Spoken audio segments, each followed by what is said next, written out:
यूं ही ऐसी सोच रही थी कि लड़कियों को स्वतंत्रता जैसी चीज़ कितनी कम जीने को मिलती है।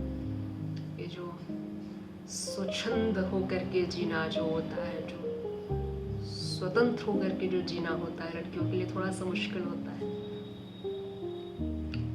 वो तो लड़कों के लिए भी है, पर मेजॉरिटी में मैं लड़कियों के लिए यहाँ पर बात कर रही हूँ।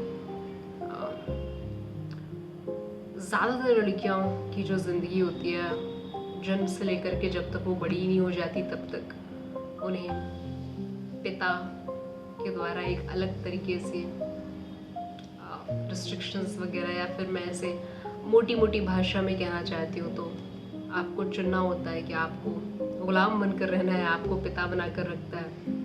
लड़कियाँ जब थोड़ी सी बड़ी होती है तो जो उनका प्रेमी होता है फिर वो उनको गुलाम बनाकर रखता है। फिर अगर शादी हो जाती है तो पति गुलाम बनाकर रखता है। फिर पुत्र की प्राप्ति होती है तो फिर पुत्र का गुलाम बनकर माँओं को रहना पड़ता है। ये बड़ा अजीब सा है ना। अब यहाँ पर मैं उन लोगों की बात नहीं कर रही, जैसे कि अभी आप उदाहरण देने लग जाओगे ना जाने कितनी महान महिलाओं का, तो महान महिलाओं की यहाँ पर बात नहीं हो रही है ना। यहाँ पर सिर्फ उनकी बात हो रही है जो मेजॉरिटी, ज़्यादा संख्या किनकी है उनकी बात कर रही हूँ ना। जो सच है वो तो ज़्यादा को देख करके आंका जाएगा ना कि मुट्ठी भर लोगों को देख करके कि जिन्हें स्वतंत्रता स्वच्छंदता सब वरदान में मिली है, मैं उनकी बात नहीं कर रही। तो लड़कियों का ये जो क्रांतिकारी होने जैसा विचार जो होता है ना, ये लड़कियों का बागीपन जो होता है, ये जो लड़कियां अपनी मर्जी और अपने मन मुताबिक जीने की जो अभी इच्छा रखने लग गई हैं, थोड़ा सा मुश्किल है ये लड़कियों के लिए।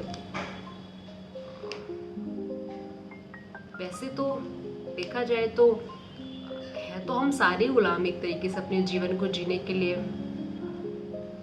एक दूसरे पर आश्रित है। हम सब को एग्जिस्ट करते हैं, वो अलग चीज़ है।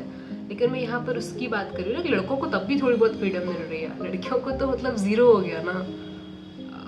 फिर वो अलग बात है, आप किस पद पर विराजमान है वहाँ, मैं उसकी बात ही नहीं कर रही कि आप मुर्मू जी का उदाहरण नीचे देने लग जाएं कि अरे वो तो राष्ट्रपति है। अरे 140 करोड़ लोगों में जो जितनी भी लड़कियां हैं मैं उनकी बात कर रही हूँ यहाँ पे। तो ऐसे ही थोड़ा मन व्यथित है इस चीज को लेकर के कि गुलाम बनकर तो रहना होगा। चूज आपको करना है कि किसका बनना है, पर पहले से ये मान लेना है कि बनना तो पड़ता है। किसका बनना ये चॉइस आपकी है। सफर शुरू जन्मते ही हो जाता है, पहले पिता, फिर प्रेमी, फिर पति, फिर पुत्र और अभी इससे धन का कोई मीनिंग नहीं है कि आप कितना धन कमाते हो तो आप गुलाम बनकर नहीं रहोगे। आपको तब भी रहना पड़ेगा, सोसाइटी ऐसी है, समाज ऐसा है। भले ही आप अरबों कमाते हो पर इसका कोई लेना देना नहीं है। बहुत बहुत फर्क पड़ता है हम किस सोसाइटी में रहते हैं, वहाँ के लोगों का सोचने का नज़रिया कैसा है। इससे बहुत कुछ अफेक्ट होता है। मतलब